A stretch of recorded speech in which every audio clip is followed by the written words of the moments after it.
Right. Tufuna tulandire presentation yathu mmene tufuna tuone madalitso ndi matemberero. Madalitso ndi matemberero. Lerolo munthu akakuza takulu ndakutembererani. Munthu umakhala ndi jenga, umakhala ndi mantha kwambiri kuti akulaja atani anditemberera. Tinozenepe anthu apita kwa asing'anga amatha kuzida kuti namutemberere wina ake. Kapena kumalayi kuno timati kumulodze. So tikaona muno bwino zimene izizi zikuchitika motani. Kodi kavekesedwe katemberero kapena ndaliso Bible limafotokoza motani. So tiyamba mayambiriro kwenikweni, right? So tentamene unaona pa 2 Korinto chapter 1 2 Timothy chapter 1 verse 7.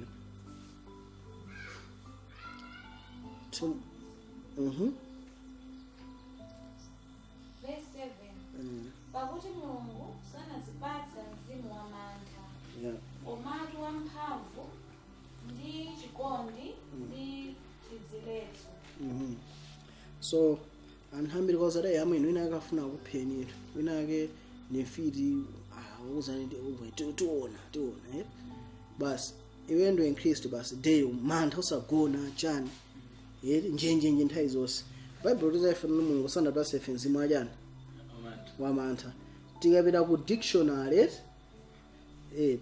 dictionary tikapita kukavesa tuno temberero ndi chani. Temberero kamene ndaliso ndi chani. Anthu amakhulupirira kuti motemberero ndi mawu amene amayankhulidwa ndi munthu mina mfiti kapena asing'anga kunenera pa moyo wa munthu ndatuno moyo wa munthu uja usokonekera. Kapena ndaliso ndimene munthu ina mina makolo ako kaya abusa kaya ndani anganenenso pa iweyo sing'angase ndeti moyo wako ukhala bwanji ukhala bwino. Akaka ndi sense ya temberero mene anthu amatani amavesera temberero. Mano Bible kuti chani pa nkhani ya yani ya temberero, because ngati sitivesesa nkhani imene ndeti tikhala ndithu otani omangika ndikhupira tinozenepe. So tiyenda amene kuona nena kuno Numeri chapter 23 tipite ku nkhani imene matithandiza kumvesesa nkhani ya ya temberero. Koma mina tisanafika kumeneko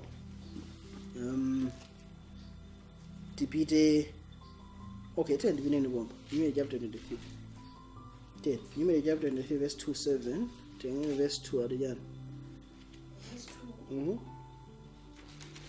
Numeri 23 verse 2 baba. Numeri 23 verse 2 yeah. Verse 2. Ndipo Balaki anachita monga Balamu ananena. Ndipo Balaki ndi Balamu anapereka kwa guwa la nsembe lililonse ng'ombe ndi nkhosa ya mphongo. Verse 3. Ndipo Balamu anati kwa Balaki, imani pa nsembe yopsereza yanu. Ndipite ine kapena Yehova akadza kukumana ndine, ndipo chimene akandionetsa ine ndidzakufotokozerani. Ndipo anapita pa msanja poyera. Pamenepo Mulungu anakomana ndi Balamu ndipo ananena ndi iye. Verse 7. Verse 7. Ndipo ananena fanizo lake nati, ku Aramu ananditenga Balaki mfumu ya Moabu, ananditenga ku mapiri akummawa. Idza udzanditemberere Yakobo, idza nudzanyoze Israeli. Ndidzatemberera bwanji amene Mulungu sanatemberera. Ndidzanyoza bwanji amene Yehova sanamnyoza. Pamene fana vesese kwambiri. So mkulu amene anatengedwa ndi mafumu. Mfumu imene imaona kuti ana Israeli ayandikira kwake ndena yake nanenena ake kuti amwene ndikupasa ndalama zoteni mwatembera ana achani Aisraeli nazowa kunonowa nkhani nkhondo ikulowa usati kuthupi kumwa uchani kuzimu. Ndipo tino akatembera ana Israeli ndeti agonjetsedwa. Ndiye muone yankho imene inabwera kuchoka kwa Mulungu kwa mneneri amene akuti utemberera bwanji munthu amene Mulungu sanatemberere. Unyoza bwanji munthu amene Mulungu sananyoza. Mwanjira ina pali chinthu china chimene tifuna tivesese chikulu. pali magawo angati awiri pa dziko lapansi pano. Pali anthu amene alumikizana ndi mulungu ndi pali anthu amene alumikizana ndani ndi satana. Mbali ya mulungu pali chani moyo ndi chiyero ndi madalitso samoyo. Mbali naye pali chani tchimo ndi imfa. Tinozenepe now tikamakamba za tchimo ndi imfa tandipezereni Agalatiya 3 verse 13. Ndifuna tibwereraso kulimereke 13 verse 13. yeah. Kristu analombola ku temberero la chilamulo. Yeah. Adakhala temberero m'malo mwathu. Yeah. Pakuti kwalembedwa wotembereredwa aliyenseyo payikidwa pa mtengo. So munthu amene ayikidwa pa mtengo akhala kuti anthu otembereredwa. So tikamaona Yesu Khristu anayikidwanso panyani pa mtengo pena pa mtanda ndipo anakhala tsoka malo mwadani mwa ife. Mwachilena iye anachosa chani tsoka. Moyo umene unali mwa Adamu unali wotani wotembereredwa. Paja ulamuliro unapatsidwa kwa Adamu koma atagonja kwa Satana munganena chani thaka ndi yotani yotembereredwa. Tikumaozenepe nangati nthaka yotembereredwa ndinokuzera mwa Adamu ndi anthu osamana mwa iye ndotembereredwa ndikali fayani akubadwa ali ndi tchimo. Tikumaozenepe wanjinawo ukakhala mbali ya Lucifer matemberero onse ndi gawo lako natural. Yeti pamene ukakhala mbali ya Mulungu madalitso ndachani ndi ako natural. Ndikukhulupirira tikumaozenepe. So munthu ukakhala tuno ukunena temberero utha kunenera kwa munthu amene ali mbali ya ndani ya Lucifer chifukwa ali kumeneko kale. Ndikukhulupirira tikumaozenepe pamene munthu amene ali mbali ya Mulungu sungamwenenere temberero. Ngati munthu amene abadwa simasomono sungathe kutani kumutemberera chifukwa ni moyo wa ndani wa Yesu Khristu amene anagonjetsa tchimo ndi imfa, anagonjetsa temberero pachani pa mtanda. So Yesu Khristu Yesaya 9:6 amuza kwa ife mwana atani wabadwa azatchedwa atate otani osatha. Yesu Khristu ndi atate wa ife. Ahebreyu 2:13 wabano ine ndi ana amene mwadani mwandipasa. Anthu onse amene tanadasa mwa Yesu Khristu ndife ana Mulungu zera mwandani mwa Yesu Khristu amene akuti pangi akukhala ngati tate wathu akutetenga wandani kwa atate. So pali magawo awiri ndithu imene tifuna timvesese. Tikaona ichichi tiona nawo tino asatanika afiti anthu amidima sangankhudze munthu amene alolemezana ndi Mulungu. Simple. Tinozenepe komana iwe ngati wachoka m'manja mwa Mulungu ndofunika kuopedi china chilichonse. Koma iwe ndi mwana wa Mulungu koma ukaopa dere afiti asing'anga ndi zina zotero utemberera bwanji. Tinozenepe. So izi zitifuna timvesese natino temberero kapena case itakugwira ntchito ngati lili manja mwa ndani mwa Satana. Ngati lili manja mwa Satana iweyo afiti atakuloza asatani kathawi and izi sinokamba ngati theory ya si theory. Ndaonapo anthu ana maphunzira ufiti nawo aphunzira anthu kuti akhale Khristu nawo zendezo of prayer. Munthu oteno amalota daily munthu agona naye mpaka ukhala ndi mwana misambali naye moyo wako kubalikiratu nampasa days of prayer. Chichitika njani sizinathera pati matemberero onse aja anathera pompo. So chichitika njani chichitika chinena kuti I said just write 8 minutes talemba pa 8 minutes. So chimene tikunena pa chinawo tino ngati uli manja mwa Mulungu zonse zatani sigawo lako iyayi. Okay, so tateni pa Deuteronomy 28 verse 26 aliya. Deuteronomy 28 verse 26 aliya. Verse 2 yeah. Verse 2. Ndipo madalitso awa onse azakugwerani ndi kukupezani mukadzamvera mawu a Yehova Mulungu wanu. Mukona menebe madalitso azakugwerani inu mukadzamvera ndani Yehova. Manje ena ife ngati tili mwa Yesu Khristu titha kupempha madalitso ache. Tinozenebe actually even wekomaziwa amene munthu wagoda basulu pemphero uli paweka sinokamba mchechi paweka umachita zaro naye angasinga pemphero unless ndalama. Tinozenebe umaziwa ngamakusimikizira zimene zonse.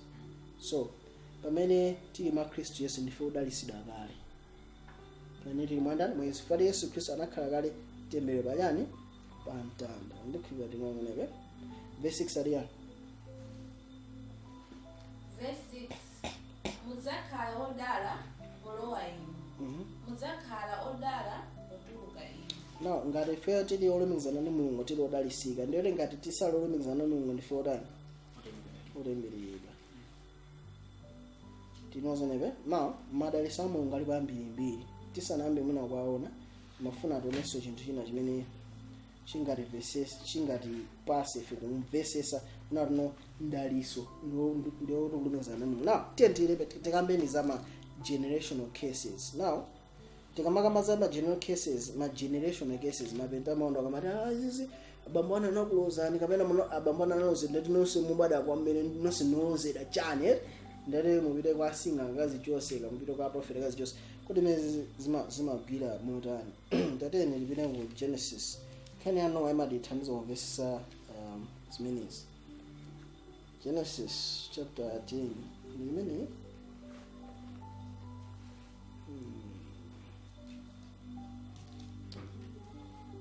okay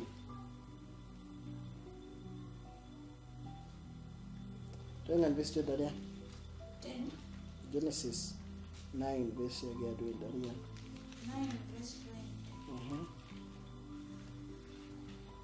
ndipo anayamba Nowa kukhala munthu wakulima nthaka ndipo analima munda wa mphesa namwa vinyo wake naledzera ndipo anali wamaliseche mkati mwa mbema wake ndipo Hamu atate wake wa Kanani anauona umaliseche wa atate wake nauza abale ake awiri amene anali kunja Semu ndi Yafeti ndipo anatenga chofunda nachika pa mapewa awo onse awiri naenda chambuyo nafundika umaliseche wa atate wawo ng'ombe zawo zinali chambuyo osaona umaliseche wa atate wawo.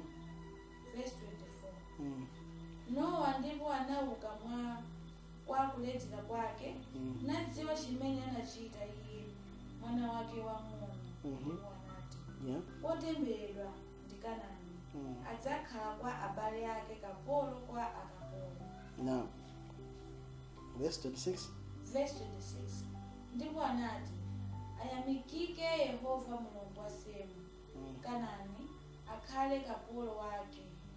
Right. Now nkhani yosunduza ni mwayiona bwanji menewo otemberedwa nda Kanani anaona maliseche bamba ke nda si Kanani ni nda ndi Hamu mubona menewe zikhala bwanji. Verse 22 tangowerengani kwambira kukhala aliya verse 22 ndipo Hamu atate wake wa Kanani yes yana wa mtu kuona menewe. This is what we call a generational case.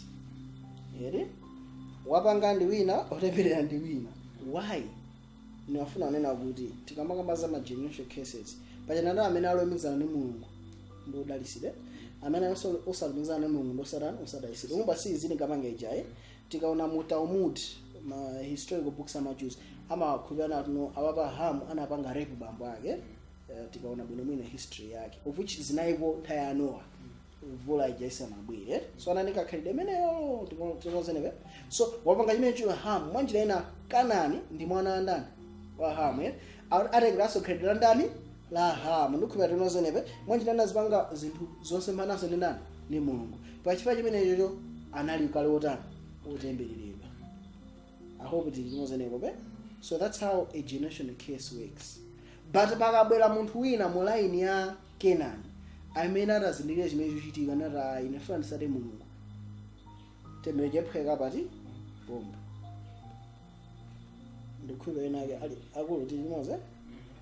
Right, talento nende by Exodus chapter ndifuna ndikuone za ma generational cases ize but zimakhanga olakhali ndo inkristu ndeti basi chembere kupitirira no. Exodus 20 tafikamu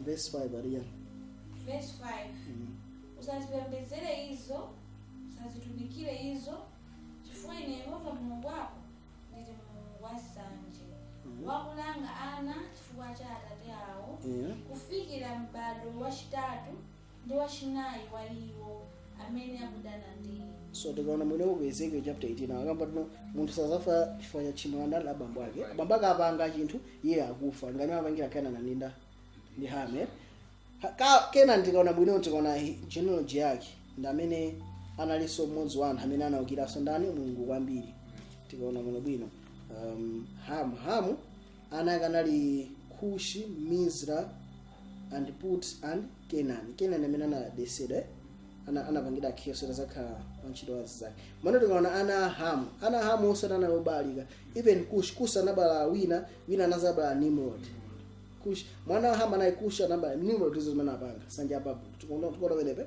so ana Ham ambiri anali lobalika so that's why temunena baida so ndani pa iwo ndikhupa timoze nene kapaja temene ndikulekana ndi Mulungu basi right so apa kunena kuti pa Exodus chapter 20 verse yake 5 akuti no Mulungu ndi Mulungu asanje musapembeze milungu ine musapembeze mafano zinazo ndawo zino azawerengera mphulupulu za Atate ndi padani pana kufikira mbado wachitatu ndi wachi4 waiwo amene akutani akudana ndinu mwachitena ngati pali gulu la anthu amene amawamowa yeti ana osazakhala gulu moja ana azakhala gulu moja fanya izimene ife timadya ndi timapanga timatengera sikondani mwa makolo athu timaphunzira so ngati tikuphunzira ndikamera khabiro selija inenso ndikupanganso chomwecho tembero jekhabe pandani pa ine verse 6 ali chani verse 6 yeah ndi wachitira chifundo anthu zikwi aiwo amene akondana ndi yeah mabona amenewe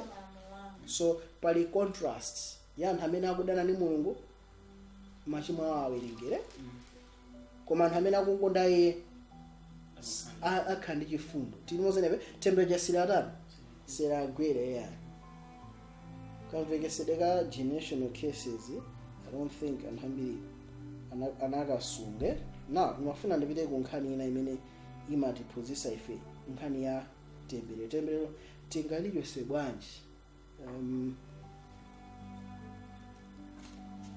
tipite time nkhani ya kubondisa Saul ya kubondesa Saul yeah so Genesis 20 verse 40 anamuza chinthu china yake kuti yo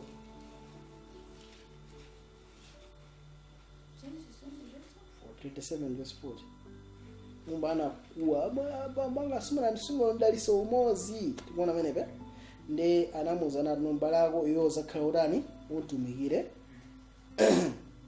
tikuona menepe so tanengani wenepo verse 40 udzakhala ndi moyo ndi lupanga lako nudzakhala kapolo wa mphwako yeah ndipo padzakhala pamene udzapulumuka udzayotsa goli lake pakhosi pako nchicho apo imwe ndisizana ndisangalasi ndiwerenge Chisomo anati and by the sword thou shalt live and thou shalt save thy brother and it shall come to pass when thou shalt have dominion that thou shalt break his yoke off thy neck maona menepe akumuuza Esau kuti iweyo uzakhala mtumikira ndani m'bale wako eti koma uzakhala ndi ulamuliro dominion uzaphwanya goli la m'bale wako panyani pakhosi lako manje ndana temberero limene Esau kuti ali phwanya akhale ndi chani ndi dominion tinozenepe Adam ndi Hava zera mukuchima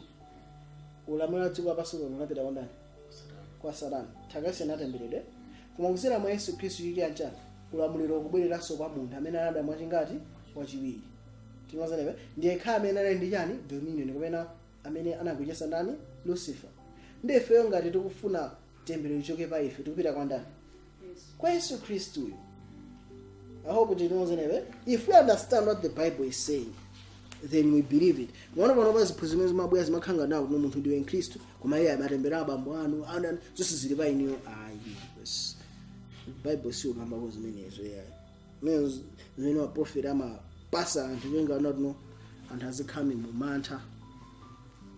Ngomanze phuzizophe chifukwa no zimapangisa we uzigayikira be chisomo cha ndani cha Mulungu. So tukutha kuona clear kuna no the only way to overcome this. So ni madalitso ati amene ali available kwa ifeyo. Masalimo 34 verse 7 ndi 8.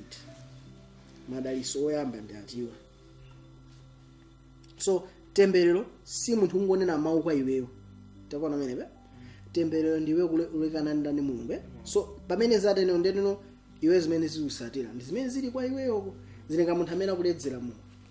Sakulowa class. Ndio muzira kuli notemberera muzakhala usauka tu. Wantemberera munthu ukumuza chimene ali. Tinozenepe?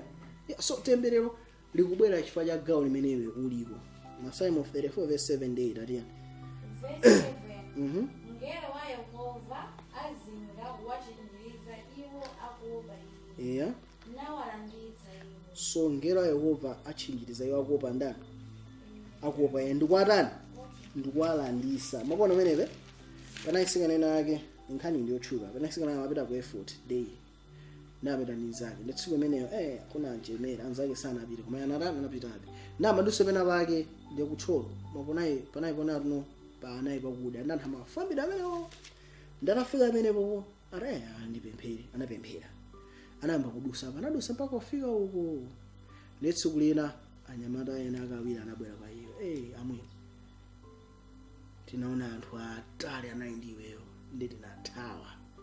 Ariyo maina ndidza anthu dzipona we pachapo moti tinakudembekeza kuti tikulanda katundu ako. Koma ana anadusa muketenza ziphona zinaenda. Angelo tinozenepe those were angels. I remember nthaija ndikukhala uko pa ujini ndikukhala pa musibachi kuti nthabe sakuziwane. Bono nimatha kubwera at home chamma 7. Osalifa ndikufuna koma ndichokera ku mulanje ndimapanga mahali kautenge. Tendo ndikuchoka pa Luchenza, right? Ndiye sesa ndifumira ndichedwa. Ndienda kulisi amwene mala yake ndifarina kwa pheda pomwe ndadusapo. Nthawi zonse ndikachedwa ndimava chonje. Apo papheda kuti papheda nthawi zonse amwe kumene sinimatani. Ina believe kuti angela amanditetezera. Mulungu andifana mandalambwe sinachededa naisafumira zavu. So Mulungu angela akakutetezera anthu ake. Verse 8 atiyani. Verse 8. Kalawani ndipo onani kuti Yehova ndiye wabwino. Yeah. Wodala munthuyo wakukhulupirira iye. So ngati takhulupirira pa iye sitifuninanso tichitenso mantha yayi. Eri? Masalimo 103 verse 20 atiyani. 103 verse 20. Verse 20. Lemekezani Yehova inu angelo ake. Yeah. Amphamvu zolimba akuchita mawu ake. Yeah. Akumvera liwu la mawu ake. So iweyo kapemphera kwa Ambuye wa makamu ake ndi atangelo. Kupemphera kwa Mulunguyo atha kwatumangera opanga china chilichonse. Tikoze andangera Mulungu namphamvu kuposa angera Satana. Tikoze nene. Chifukwa tuno Mulungu ali ndi 2/3. Satana ndi 1/3. Tikoze nene. So angera awiri anakwanisa kuononga Sodomu ndi Gomora. Awiri. Ere tikona mlomo 11 la Eliya kunabwera anthu anamuzungulira. Ngero mmodzi anaononga onse one time. So angera Mulungu ali fast kumva mawandani.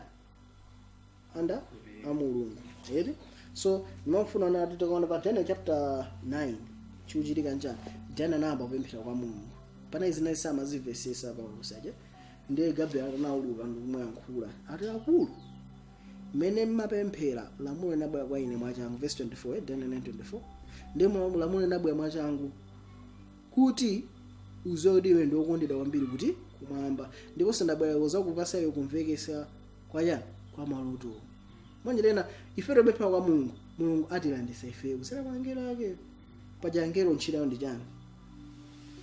Tate ndi tingona verse ina angelo ntchito ndi chani. Hebrew chapter 1 verse 7 ndi 14.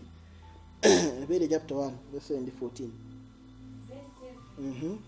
Ndipo za angelo anenabi amene ayesa angelo ake mizimu. Yeah. Ndipo mtumikira iye akhale lawi la moto. So angelo ni mizimu kamena malaya ya moto amene autumikira ndani ifeyo. Verse 14 ali chani.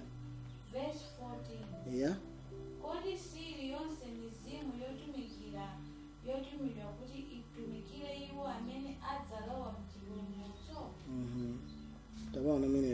So amene azalowa mchipulumutso amatumikira ni ndani? Ndi angelo aja. Tere ndibwene ni Masalimo 103 ija tilenge pa verse 21. Yeah. Verse 21. Lemekezani Yehova inu makamu ake onse. Inu atumiki ake akuchita chokondweretsa iye. Lemekezani Yehova inu ntchito zake zonse. Ponseponse pali ufumu wake. Lemekezani Yehova moyo wanga. So verse 21 no mulemekezeni Yehova inu amene mufuna kuchita chani chifuniro chake. So angelo a Mulungu tikana muchivumbuluso amazinga pandaka chani wachifuno. So angelo a Mulungu amene angatilandise ndani? Angatilandise ifeyo. Timozene bakakule. So tini defense yaikulu yoposa so china chilichonse. Now mafuna kuti tumunene ndifuna niwire bali. Kodi munthu olozedwa ndi utiyo? Agalatia 3 verse 1. Agalatia 3 verse 1 ali yang. Agalatia 3 verse 1. Agalatia obusa inu. Anakulozani ndani. Inu amene Kristu anaonetsedwa pamaso panu opachikidwa. Ichi chokha ndifuna kuphunzira. Asian Bob. So Agalatia anaobusa ifada anafusa anakulozani ndani msokhulupirira chani choonadi. Mwanjira nayo ngati sukhulupirira choonadi ndiwe munthu kalotani ulozedwa. Ndo sadabe afita kama kutani. Amakutenga. Anthu ambiri amene amatenga mufiti amakhala anthu osakupanga practice imene Khristu afunika apange. Chambira chimene mauza anthu amene anakutenga ufiti ino afusana mwene. Tachosa ndi mafilimu a Tom and Jerry nyimba mwana. Makatoni panopa ena ali wose ndoyipa panopa basi. Makati achita teen witch ndezi chani izo.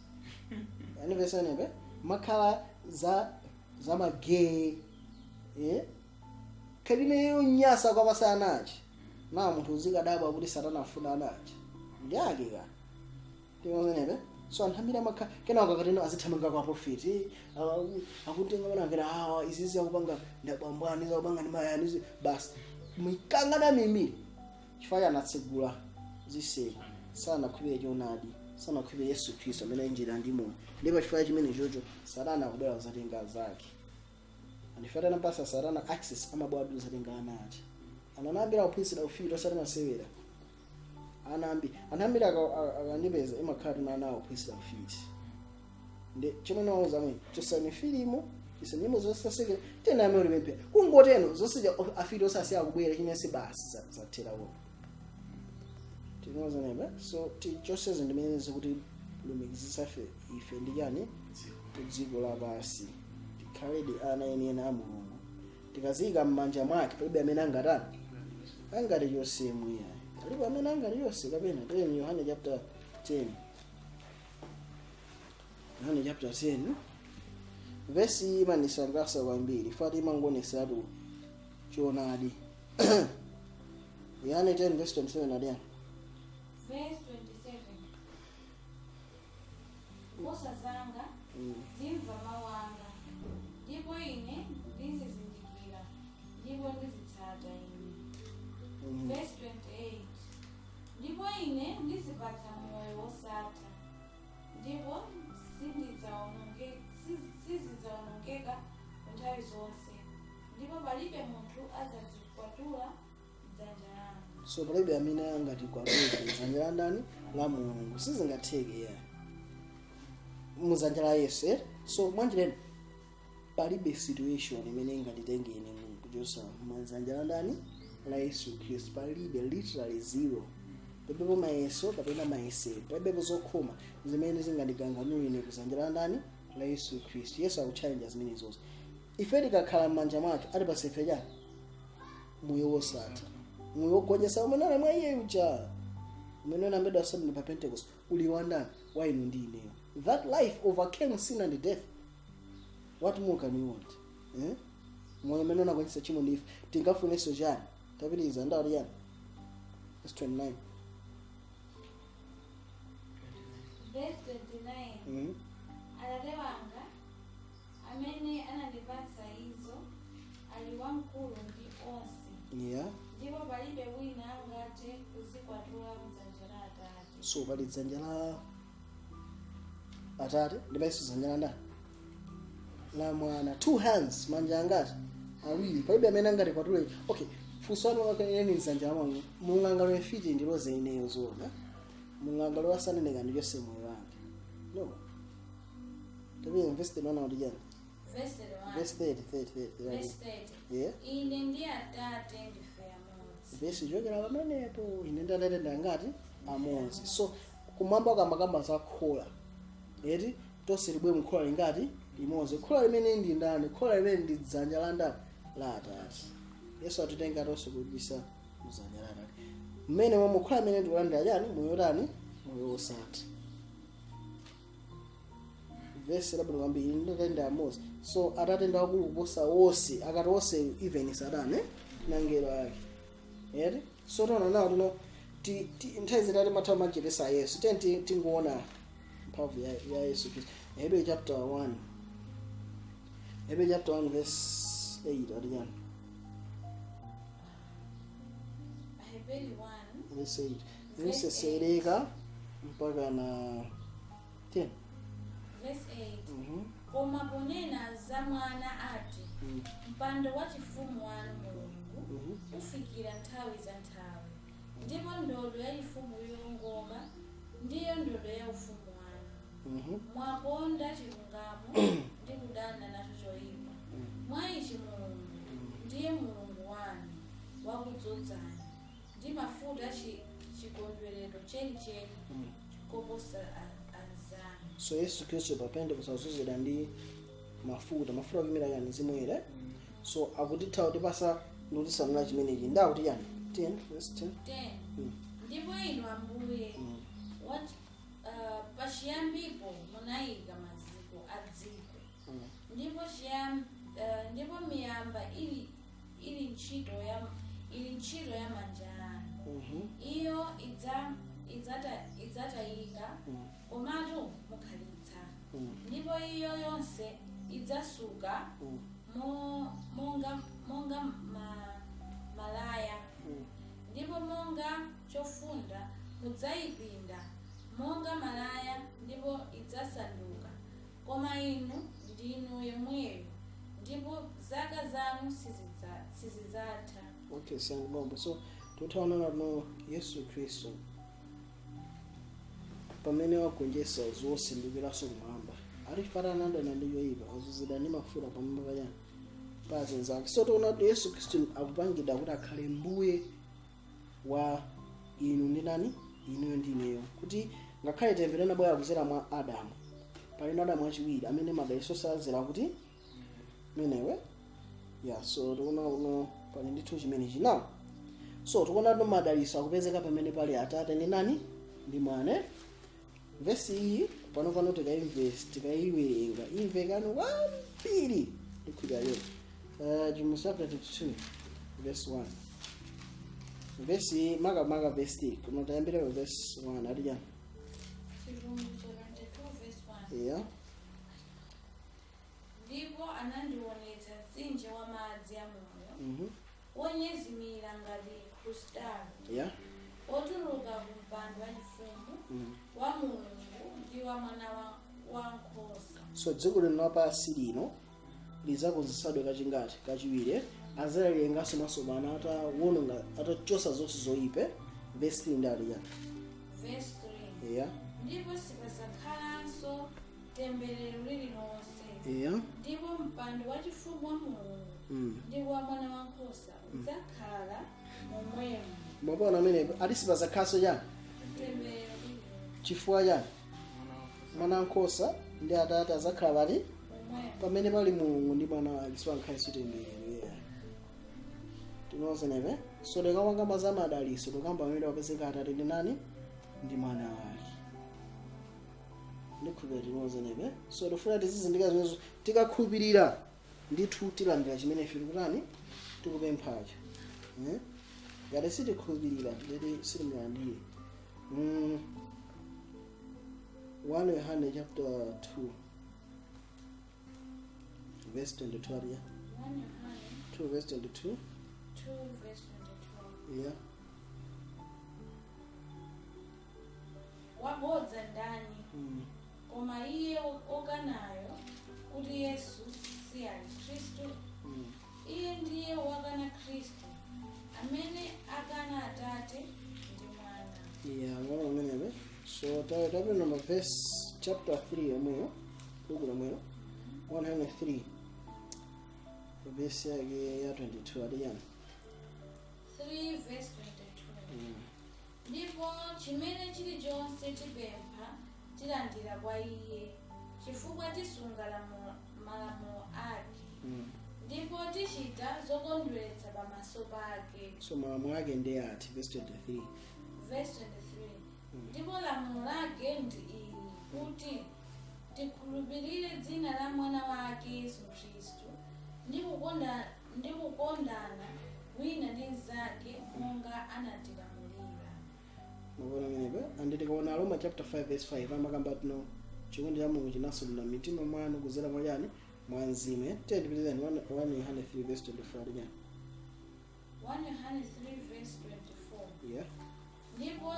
Ndipo munthu amene asunga malamulo ake akhala mwa iye ndi iye mwa munthuyo. Ndipo mmenemo tizindikira kuti akhala mwa ife kuchokera mwa Mzimu amene andipasa ife. So dana tinopadziko pasi pano Atate ndi Mwana azakhala pano komano Atate ndi Mwana akhala mwa ife kuzera mwachani mwa Mzimu amene atani atipasa. Ngati zili choncho palibe ndi palibenso chani temberero.